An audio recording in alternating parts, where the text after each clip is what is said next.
డబ్బు సంపాదించే ప్రాసెస్ లో ఫస్ట్ మనం తెలుసుకోవాల్సింది making money is a skill. అంటే డబ్బు సంపాదించాలంటే ఒక స్కిల్ ఉండాలి. అది చదువు కావచ్చు, వ్యాపారం కావచ్చు, టెక్నికల్ నాలెడ్జ్ కావచ్చు, మార్కెటింగ్ టాలెంట్ కూడా కావచ్చు.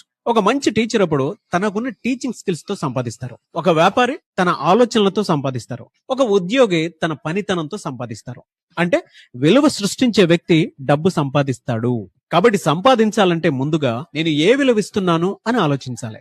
రెండవది, మెయింటైనింగ్ మనీ ఇస్ డిసిప్లైన్. అంటే చాలా మంది సంపాదిస్తారు కానీ నిలుపుకోలేరు. ఎందుకంటే డబ్బు నిలబెట్టుకోవడానికి ఫినాన్షియల్ డిసిప్లిన్ చాలా అవసరం. అవసరం లేని ఖర్చుల్ని తగ్గించడం, ఆదాయంలో కొంత భాగం సేవ్ చేయటం, అప్పులలో పడకపోవటం, ఎమర్జెన్సీ ఫండ్ ఉంచడం. డబ్బు నిలబెట్టుకోవటం అంటే కేవలం సేవింగ్స్ మాత్రమే కాదు, మన కోరికలపై నియంత్రణ ఖచ్చితంగా అవసరం.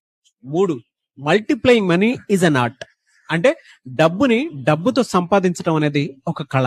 ఇదే అసలు గేమ్. డబ్బు పెరగాలి అనంటే అది పని చేయాలి. ఏ విధంగా పని చేయాలి అనంటే పెట్టుబడులు, వ్యాపార విస్తరణ, ఆస్తులు కొనుగోలు, కొత్త ఆదాయ మార్గాలు, ప్యాసివ్ ఇన్కమ్ జనరేట్ చేయటం. మనీ విషయంలో ఈ విధంగా మల్టిప్లై చేయటం అనేది అతిపెద్ద ఆర్ట్. ఎందుకంటే ఇందులో సమయం, సహనం, మార్కెట్ అవగాహన, రిస్క్ మేనేజ్మెంట్ అన్ని కలిసి వస్తాయి. డబ్బు పెరగాలంటే మనం పని చేయటం మాత్రమే కాదు, మన డబ్బు మన కోసం పని చేయాలి.